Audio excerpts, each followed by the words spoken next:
বেগম খালেদা জিয়ার জানাজা মুসলিম বিশ্বের স্মরণকালের সর্ববৃহৎ।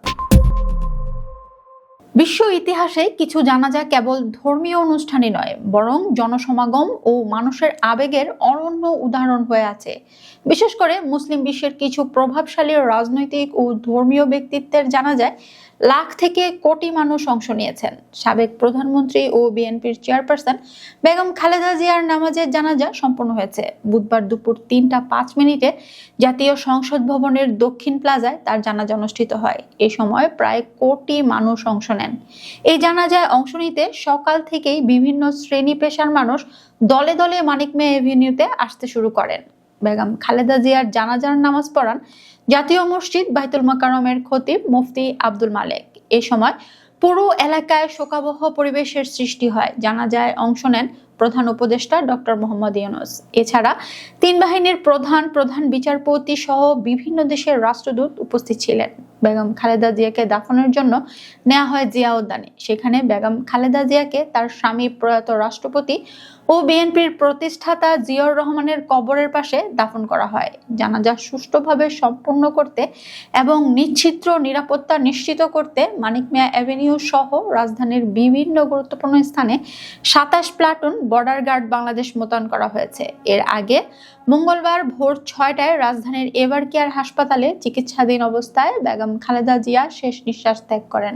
তার মৃত্যুতে বুধবার থেকে শুক্রবার পর্যন্ত ৩ দিনের রাষ্ট্রীয় শোক ঘোষণা করেছে সরকার। এছাড়া বুধবার সারা দেশে সাধারণ ছুটি ঘোষণা করা হয়েছে। দেশের বিভিন্ন স্থান থেকে আগত লাখ লাখ মানুষের অংশগ্রহণের মধ্য দিয়ে সম্পন্ন হলো খালেদা জিয়ার নামাজের জানাজা।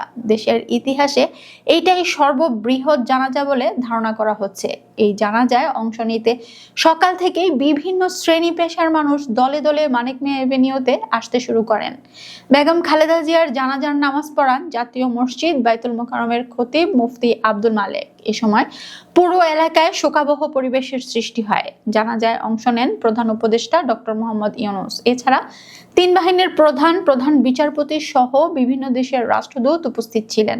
দুপুর ২টায় জানাজা শুরু হওয়ার কথা থাকলেও ভোর থেকেই দেশের বিভিন্ন প্রান্ত থেকে লাখ লাখ নেতাকর্মী ও সাধারণ মানুষ মানিক মিয়া এভিনিউ ও আশেপাশের এলাকায় অবস্থান নেন।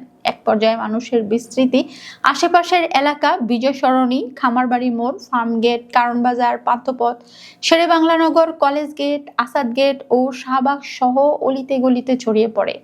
ভবনের ছাদ ও ওভারব্রিজ সহ যে যেখানে সুযোগ পেয়েছেন সেখানেই দাঁড়িয়ে পড়েছেন। চাপ ঠেলে সময় মতো আসতে না পেরে অনেকে জানাজা পাননি। ধারণা করা হচ্ছে অতীতে এত বড় জানাজা দেখেনি দেশবাসী। জানাজার লাইন কারণ বাজার বিজয় সরণি হয়ে ছাড়িয়েছে আগারগাঁও।